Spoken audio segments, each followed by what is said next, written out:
Hey everyone, welcome back to the channel. If you're just getting started with Power BI or you're looking to brush up on your visualization skills, you're in the right place.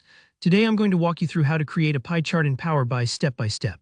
By the end of this tutorial, you'll not only know how to make a professional-looking pie chart, but you'll also discover how to fine-tune it so it tells the clearest story with your data. Whether you need this for a report, presentation, or just to deepen your understanding, I've got you covered. Let's jump right in. Alright, so first things first, after you've got your dataset loaded up in Power BI, head over to the Visualizations pane that's on the right side of your screen. Here, where you'll find a range of chart types, but for today we're interested in that classic, easy-to-spot pie chart icon. Go ahead and give it a click. The moment you do, you'll see a blank pie chart appear on your report canvas, ready for you to feed it some data. It might be tempting to rush ahead, but this step is crucial. Starting with the right visual sets the foundation for how your data story unfolds. Next, it's time to bring your data to life. With the pie chart selected, you'll notice two key fields, values and legend. The values field controls the size of each slice, while the legend breaks down what those slices represent. Drag your chosen data fields into these spots. For example, maybe you're showing sales by product category. Drop the sales field into values and category into legend. Just like that, your chart will populate, dividing up the whole into easily digestible pieces.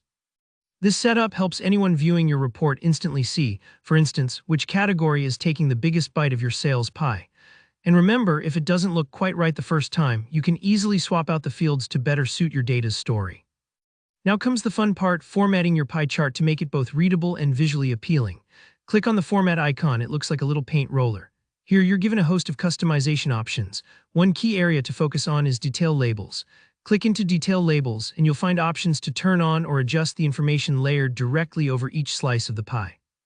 If you want your labels to stand out or maybe just prefer that uncluttered look, you can choose whether the labels appear inside the slices or outside. Try toggling these options sometimes. Placing labels outside helps free up space and makes things clearer, especially if you're working with lots of tiny slices. While you're in detail labels, you can go a step further by choosing exactly what information to display in each label. Maybe you want just the category name, percentages, or the raw values. Tailoring these helps your viewers immediately grasp the most important part of your chart without guessing what each slice means. If your chart is starting to feel busy, don't worry, simplifying label content can actually make it more effective. But we're not done yet. Next, let's talk about the legend. The legend acts like a guide for anyone reading your chart. It tells them what color stands for which category. In the formatting pane, look for the legend options. Here you can move the legend around your report, top, bottom, left, or right, depending on what makes your chart easiest to read. Try dragging it to different positions and see where it fits best alongside your other visuals. Finally, give your pie some personality by changing up the slice colors. Still in the formatting pane, find the section for data colors.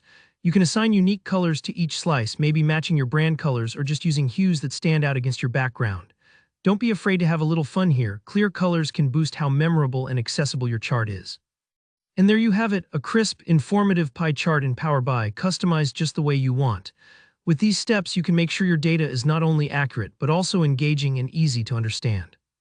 If you found this video helpful, don't forget to hit that like button, and let me know in the comments if you have any questions or if there's another Power BI feature you'd like to see explained.